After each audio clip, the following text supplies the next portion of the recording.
我可唔可以講21分鐘咧？21分鐘有10分鐘係廢話嚟嘅。本嚟咧我就好有心機寫咗篇嘢咧，就作呢個總結。個標題叫《逾越憲制、毀亂憲政的議會醜劇》。咁你話要查啊嘛，我就由頭講到尾，好清楚話俾你聽，係咪？你要查啲市民，查啲示威者，咁我都細説從頭。但係見你啲人喺度講嘢咧，都唔係人講嘅嘢嚟嘅。OK， 咁我話辣興咗，我就想呢15分鐘逐個開名咧，就招呼你呢班人。不過諗下，講都嘥氣，我話唔係為咗說服你哋，我係話俾而家睇緊電視嗰啲人聽，係咪？必也正名乎，名不正則言不順，言不順則事不成。阿局長，你講咗30幾次佔中，而家有佔中咩？啊？喺旺角佔領中環，在金鐘佔領中環，在銅鑼灣佔領中環，而家佔中咧？佔中喺邊度啊？而家有佔中咩？佔中喺9月28日放咗87枚催淚彈，已經宣布壽終正寢啦！傻嘅你都係咪？以往嘅群眾運動都係由一啲社運團體主導，幾時唱歌，幾時叫口號，幾時解散，參與嘅民眾都一律服從。所以最近有啲資深社運搞手就同啲記者慨嘆：唉，佢係舊陣時司徒華曾經教誨，搞群眾運動最緊要係咩咧？控制到支咪，並且確保有電，咁你就能夠指揮群眾。但係今時今日，原來已經行唔通，成個社運傳統嘅社運嘅模式，因為呢一次所謂雨傘革命已經改變咗啦。你仲瞓喺個夢中度做人，佔中。2013年初，戴耀廷倡議佔領中環，首次將大型公民抗命嘅概念帶入主流論述，跟住就俾泛民收編。經過20個月嘅漫長商討，先至定下發動日期，更為參與者定下8項規條，例如不以面具或口罩遮掩樣貌。佔中三子之一嘅陳健民啊，居然形容揾啲人嚟聲援啦，佔中市民啊，你就做圍觀者。咁呢啲圍觀者可以做4件事，例如跟住個司令台叫口號，將群眾當作一群可供驅馳差遣嘅子民。9月28日凌晨，佔中三子喺學運團體同埋喺學運團體嗰個大台上邊宣布提早佔中。當時就辣興咗好多學生同埋喺現場嘅人，就認為呢個學運呢係俾佢哋騎劫，因為佢哋嗰陣時搞緊罷課運動，失望離場。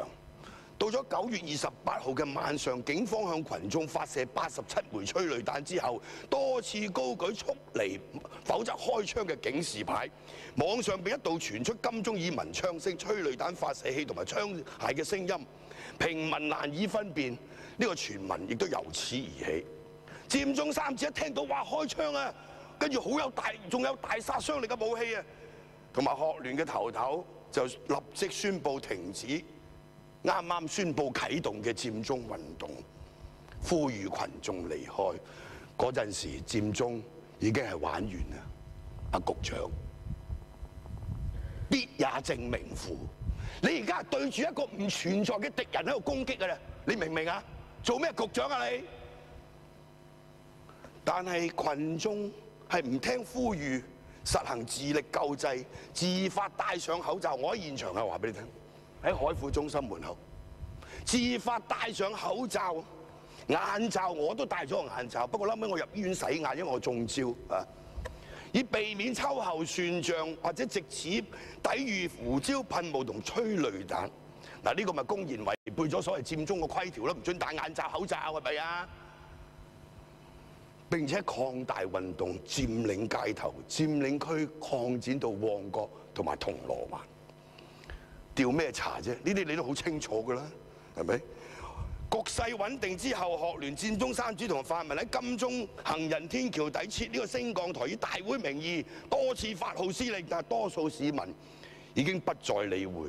各佔領陣地有如小社區，人人守望相助，有力出力，有物資出物資。佔領街頭運動已經不能再稱之為佔中，亦都不從屬於任何嘅政黨同埋組織。各位建制派嘅尊貴議員，又係揾一個空想嘅敵人嚟攻擊，食錯藥。你駁我唔到嘅，因為我而家繼續有得講。佔領中環已經喺9月28號晚上喺佔中三子同埋學聯勸退之下壽終正寢。泛民主派、建制派同埋主流傳媒到今日為止，包括你局長在內，仍然以佔中作為雨傘革命佔領街頭嘅指稱，企圖混淆視聽。建制派要以特權法嚟調查佔中，更加係刻舟求劍，白費心機。又同你講下啲學理，好多人講甘地。非暴力抗爭本嚟就違反人類自衛還擊嘅本能反應，但係人類經過多次嘅武裝起義同埋無數嘅人命傷亡之後，經過深思熟慮反省嘅結果就係非暴力嘅抗爭係可行嘅。今天嘅非暴力抗爭已經演進為成熟運用嘅政治手段。至於嗰個適度與否嘅判斷呢，嘅標準就係睇呢個人道嘅基礎。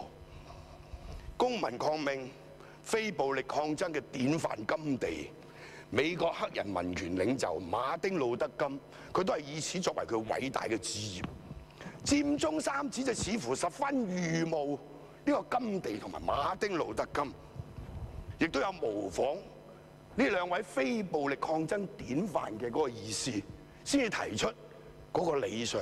結果呢個理想破滅啦，係咪？印度獨立運動有一項被忽略嘅成功因素，就係由於當時時代嘅進步同埋輿論嘅壓力，當時嘅英國殖民政府亦都要講究法治，不能夠任意濫殺呢個反抗者。甘地藉此將自己置身喺一個不利嘅被告地位，迫使殖民政府以控方嘅身份同佢一齊進入呢個法律嘅程序，通過法院。通過呢個自力救濟嘅方式，佢喺法院自己陳詞，小弟就做過一次啦。我講咗7日喺裁判處度非法集結。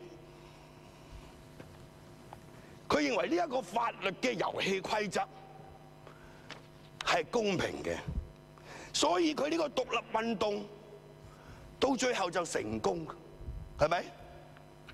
至於馬丁路德金或者甘地都好，呢個非暴力抗爭佢有濃厚嘅宗教特質。馬丁路德金更加有當時美國啲獨立知識分子同埋傳媒全力嘅支持，加上美國嘅立國精神 ，In God We Trust， 佢先至可以成功。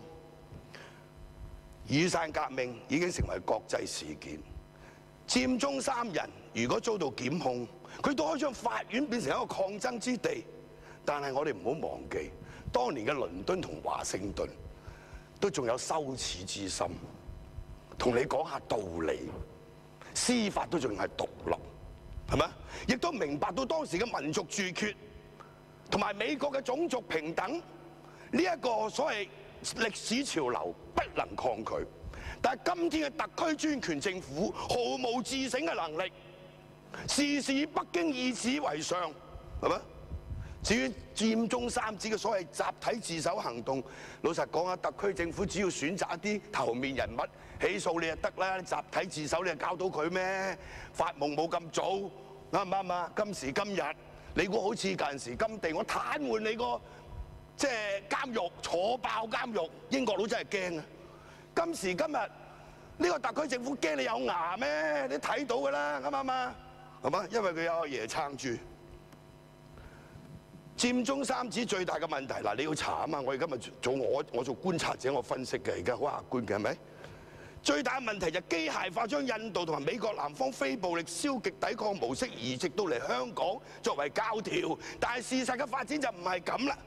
而家佔領區嘅群眾深明法不自重嘅道理，自發嘅非暴力反抗係人多勢眾就可以反包圍瓦解呢個警隊嘅防線，人數少就以快閃遊擊阻塞呢個佔領區嘅周邊要道，牽制警方人手調動。面對警隊嘅鎮壓同埋黑道流民嘅挑釁攻擊，亦都係罵不還口，打不還手。政府、建制派甚至泛民近來竟然異口同聲話旺角係暴力邊緣最危險。真係嗱，我喺嗰度20幾日。頭先譚耀宗話我有份鼓吹又好，參與又好啦，煽動又好，你都算俾面㗎啦，冇話我煽動係咪？唔係我都有機會坐監。我係一個參與者，我亦都係一個觀察者。我拍晒啲片，我哋做咗啲記錄，將來呢個係有一個好好嘅報告文學。OK， 會出書添啊！而家話俾你聽，如果唔使坐監就近年嘅呢啲所謂佔領抗爭。嗱，我想話俾大家聽，晚講外國勢力咧，我又講下啲外國勢力俾你聽啦。除咗係對呢個公共空間嘅重塑，亦都係對公共論述嘅一個改寫。2011年佔領華爾街嘅嗰個海報寫住一句説話係咩呢？我們統一的要求是什麼？從9月17日開始，帶着你的帳篷佔領街頭。阿拉伯之春以及其後嘅西班牙、希臘民眾以憤怒者嘅名義喺公共空間紮營嘅抗爭運動，從此弦歌不絕。佔領抗爭有一個特色，佢唔係發生喺某一天，亦都非一次性結束，而係每天發生、全日發生，不會停止。民眾捲入嘅機會好多，隨時都可以參加，隨時都可以退場。而家今天出現嘅呢個佔領運動波瀾壯闊、遍地開花，就係令到你個當權者真係無計可施。除咗喺度譴責有人包庇有外國勢力之外，你仲有啲咩理由啊，大佬？你作為一個管治嘅人，你係一定要深入分析呢一場佔領運動嘅特質啊嘛，係咪啊？你去賴佢哋有咩用咧？喂，佢哋有啲人就係又要威又要戴頭盔，一出事嘅時候就淆底，好簡單啫嘛，係咪？哇，初好多人嘅時候就想收割，所有政治人物都係咁噶啦，阿哥，係咪？但係如果你個焦點擺喺佢哋身上，一陣間又話佢收錢，因為外國勢力，你咪錯晒咯，你解決唔到問題啊嘛。主席，我嘅回應係好合乎常理嘅，我亦都係對題嘅。頭先有好多議員講嘢，全部唔對題嘅 ，OK？點解會出現沒有大會只有群眾嘅現象呢？係反映咗群眾對有歐美背景嘅泛民或者社運界啊，你哋講啊，抗爭20年無功，而家仍然厚顏包攬抗爭權，心生不滿。可見雨傘革命同近年來世界各地嘅佔領抗爭，佢係一脈相承嘅，啱，冇錯嘅。嗰個精神一貫係地義心同啊，大佬，唔係有形有組織啲人去操控佢哋嘅。建制派以舊冷戰壁壘分明嘅思維嚟睇雨傘革命，根本就不合時宜，仲係好冇學問。建制派掛喺嘴邊嘅顏色革命，原本西方媒體嘅詮釋就係由1974年葡萄牙嘅康乃馨革命開始，乃至其後各國嘅大型非暴力政治抗爭。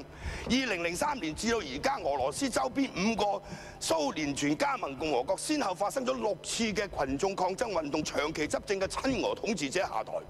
俄國嘅官方傳媒就將佢描繪成為以美國為首嘅敵對勢力搞嘅顏色革命，圍堵俄羅斯。嗱，中共嘅宣傳機器亦都將當下民眾自發嘅佔領運動視為針對北京嘅香港版顏色革命，所以你哋咪要跟住講咯，跟住講都唔緊要，俾啲學問嚟嘅，咩足以證明啊？有外國勢力，你舉嗰啲例子可以證明啲咩啊？陳鑑林，1989年嘅六四慘案9宗添。同埋92年鄧小平南巡全面走資之後，中國大陸嘅馬克思政治信仰破產，於是乞靈於國族主義，將所有嘅異議者都定性為類通外國，咪搞掂咯，係嘛？今天都係對啲學生，佢好卑微嘅要求啫，大佬，你基本法話俾我有普選噶嘛？原本係3部曲噶嘛，人大常委會唔會有兩部曲同人大常委會有關噶嘛？係咪？而家搞多2部曲出嚟，你自己帶頭扭曲嘅基本法，破壞呢個法治精神。今天中共4中全會話要依憲治國，但係仍然係以黨治國嘅依憲治國，咁樣咩意思咧？係咪？所以田北俊呢啲即係濕碎啦，大佬，信我者昌，逆我者亡，從來就係專權統治嘅一個特色嚟㗎啦，大佬，啱唔啱啊？係咪？即係我仲有好多嘢要講嘅嚇，不過冇辦法啦，有10幾頁紙啊！局長翻去慢慢睇啦，16頁啊，係咪？抱住一個學習嘅心態，睇下呢啲咁有水平嘅論述，唔好成日喺度講佔中，係咪啊？講完。